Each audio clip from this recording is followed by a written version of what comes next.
रहीम। आज हम नाइन्थ और टेंथ क्लास में जो इंग्लिश के सब्जेक्ट में इंग्लिश के पेपर में 5 नंबर का जो पेपर का हिस्सा होता है, 5 नंबर के एमसीक्यूज आते हैं, वो होते हैं टेंस के अबाउट। अगर किसी को टेंस नहीं आते तो टेंस के बगैर भी हम 5 नंबर के एमसीक्यूज हल कर सकते हैं। बस फर्स्ट फॉर्म, सेकंड फॉर्म और थर्ड फॉर्म की पहचान होनी चाहिए। तो कुछ वर्ड्स है उसकी हम पहचान करेंगे तो हम 5 नंबर के एमसीक्यूज को आसानी हल कर सकते हैं। चले हम टाइम वेस्ट किए बगैर अपने टॉपिक की तरफ आते हैं। फर्स्ट फॉर्म कब आएगी, सेकंड फॉर्म कब आएगी, थर्ड फॉर्म कब आएगी, फर्स्ट फॉर्म के साथ आईएनजी जिसे हम सादा अल्फाज में फोर्थ फॉर्म कह देते हैं, कब आएगी। तो उसके लिहाज से मैंने तरतीब से लिखा है। फर्स्ट वन इज, अगर सेंटेंस में डेली, रेगुलर, ऑफन, ऑलवेज या एवरी वगैरह के अल्फाज आ जाए तो हम क्या करेंगे, वर्ब की फर्स्ट फॉर्म का इस्तेमाल करेंगे। अब एवरी के बाद मैंने डॉट लगाए हुए हैं। ये नहीं है कि अकेला एवरी डे भी हो सकता है, एवरी नाइट भी हो सकता है, एवरी वन भी हो सकता है। यानी एवरी का वर्ड आ जाए तो हम क्या करेंगे, इनमें से कोई भी एक आ गया तो हम क्या करेंगे, वर्ब की फर्स्ट फॉर्म लगा देंगे।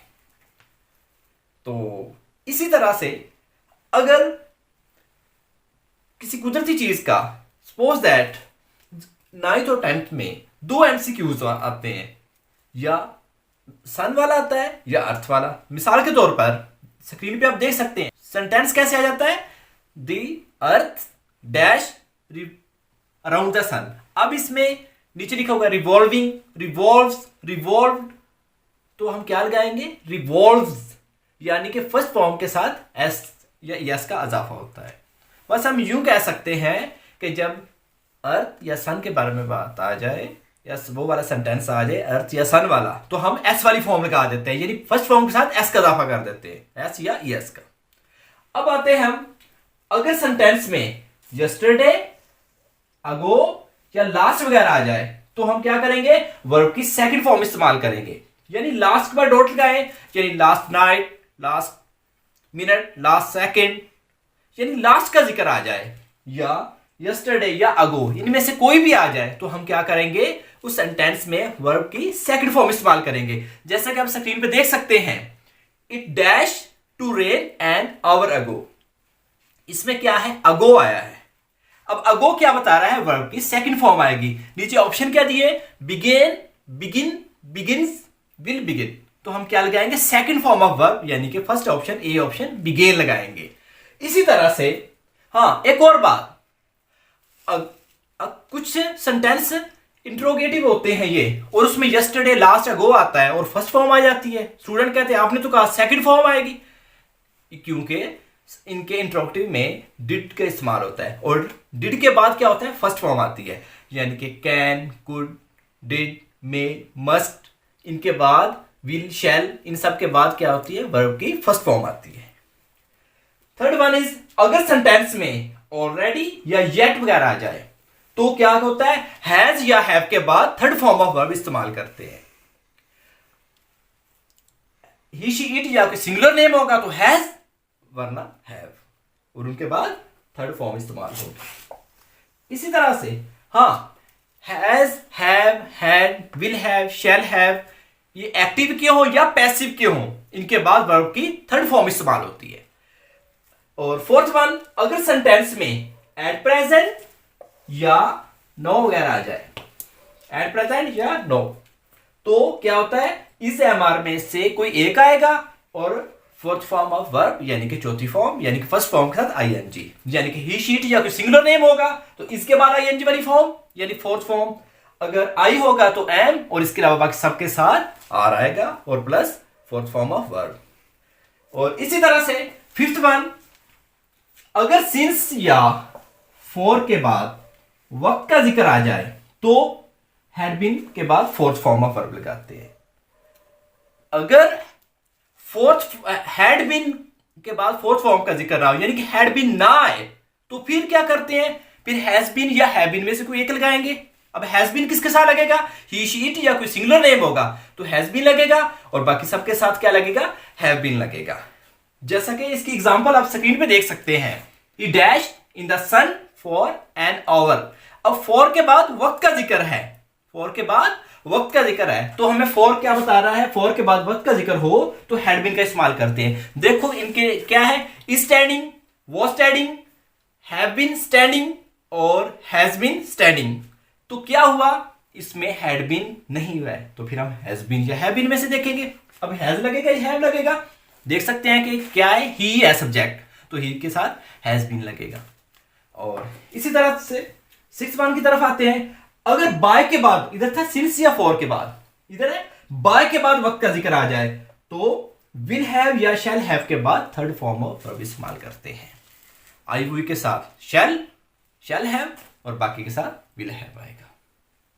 और 7th एंड लास्ट वन, अगर जुमले में नेक्स्ट या टुमारो के अल्फाज आ जाए तो विल शैल के बाद फर्स्ट फॉर्म इस्तेमाल करते हैं। अगर जुमले में नेक्स्ट आ जाए या टुमारो आ जाए तो क्या करते हैं, विल या शैल के बाद फर्स्ट फॉर्म इस्तेमाल करते हैं।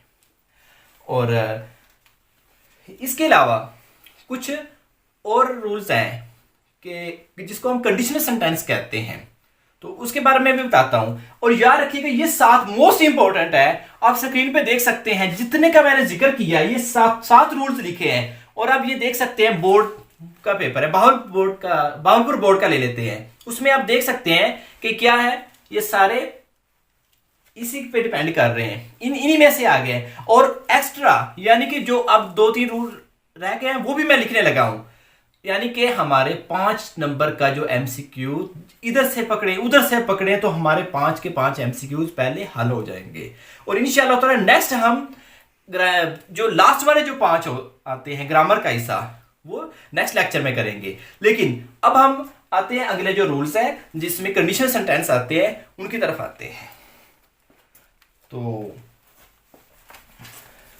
सेंटेंस एक आएगा, उसमें हमने क्या देखना इफ दिया हुआ है, ठीक है, जरूरी नहीं है इफ शुरू में दिया गया हो, इफ दरमियान में भी हो सकता है। हमने बस ये ज़हन में रखना है कि इफ वाले हिस्से में अगर फर्स्ट फॉर्म है तो हम दूसरे हिस्से, उसके 2 पार्ट होंगे, इसके दूसरे पार्ट में हम विल या शैल लगा देंगे। हाँ, अगर विल या शैल पहले दिया है तो हम इफ वाले हिस्से में फर्स्ट फॉर्म लगा देंगे, अगर इफ वाले हिस्से में सेकंड फॉर्म दी तो हम वुड लगा देंगे, अगर उन्होंने वुड दिया हुआ है तो हम इफ वाले हिस्से में सेकंड फॉर्म लगा देंगे। इसी तरह से अगर इफ वाले हिस्से में हैड के बाद थर्ड फॉर्म दी हुई है तो हम वुड हैव लगा देंगे, अगर उन्होंने वुड हैव दिया हुआ है तो हम इफ वाले हिस्से में हैड के बाद थर्ड फॉर्म लगा देंगे। एक चीज तो ये होगी है। और यही चीज 5 नंबर का जो नेक्स्ट लेक्चर में करवाना है वो क्या है, ग्रामर का हिस्सा, उसमें भी ये आ जाता है, यानी कि डबल काम देता है।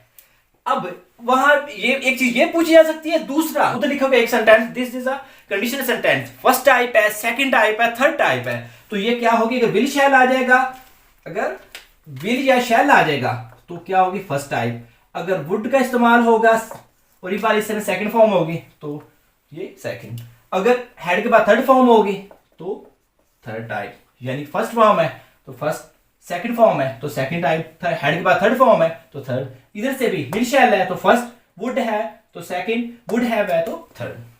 और अगर फिक्रे में बिफोर या आफ्टर आ जाए तो अगर एक हिस्से में सेकंड फॉर्म ऑफ वर्ब है तो दूसरे हिस्से में क्या आएगा, हेड के बाद थर्ड फॉर्म ऑफ वर्ब इस्तेमाल होगी। इसी तरह से अगर एक हिस्से में फर्स्ट फॉर्म इस्तेमाल हुई है, फर्स्ट फॉर्म ऑफ वर्ब, तो दूसरे हिस्से में विल हैव या शैल हैव के बाद थर्ड फॉर्म इस्तेमाल होगी।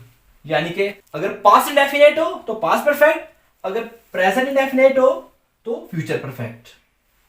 इसी तरह से हाँ, जरूरी नहीं है बिफोर और आफ्टर दरमियान में ही आएगा, बिफोर और आफ्टर शुरू में भी हो सकता है। तो फिर हम क्या करेंगे, आफ्टर शुरू में भी हो सकेगा, तो हम क्या करेंगे, हमने तो जस्ट ये देखना है बिफोर और आफ्टर ने हमें बताना है कि इसके 2 पार्ट होंगे। एक पार्ट में हमने हेड के बाद थर्ड फॉर्म लगा, अगर हेड के बाद थर्ड फॉर्म दी हुई है तो हम सेकंड लगा देंगे, अगर सेकंड दी है तो हम हेड के बाद थर्ड फॉर्म लगा देंगे। इसी तरह से विल हैव के बाद थर्ड फॉर्म दी है तो फर्स्ट फॉर्म लगा देंगे, फर्स्ट फॉर्म दी है तो विल हैव के बाद थर्ड फॉर्म। स्क्रीन पे आप देख सकते हैं अक्सर आता यही है कि फर्स्ट फॉर्म दी होती है और हमने विल हैव के बाद थर्ड फॉर्म लगा देना है, बिफोर ने बताया होता है। हाँ, अक्सर सेकंड फॉर्म दी होती है तो बिफोर और आफ्टर से फिक्रा जुड़ा होता है तो हम हैड के बाद थर्ड फॉर्म लगा देते हैं। और अगर फिक्रे व्हेन आ जाए तो उसके एक हिस्से में सेकंड फॉर्म ऑफ वर्ब हो तो दूसरे हिस्से में क्या आएगा, तो उसमें हम क्या डब्ल्यू से व्हेन और डब्ल्यू से वाज या वर्ब के बाद आईएनजी, वाज या वर्ब के बाद फोर्थ फॉर्म ऑफ वर्ब इस्तेमाल होती है। यानी कि इधर भी सेकंड फॉर्म थी, अगर बिफोर या आफ्टर हो एक हिस्से में सेकंड फॉर्म हो तो दूसरे हिस्से में हैड के बाद थर्ड फॉर्म, लेकिन अगर व्हेन आ जाए तो एक हिस्से में सेकंड फॉर्म हो तो दूसरे हिस्से में वाज या वर्ब के बाद फोर्थ फॉर्म ऑफ वर्ब इस्तेमाल करते हैं। इंशाल्लाह ताला नेक्स्ट वीडियो में हम ग्रामर के बारे में पढ़ेंगे।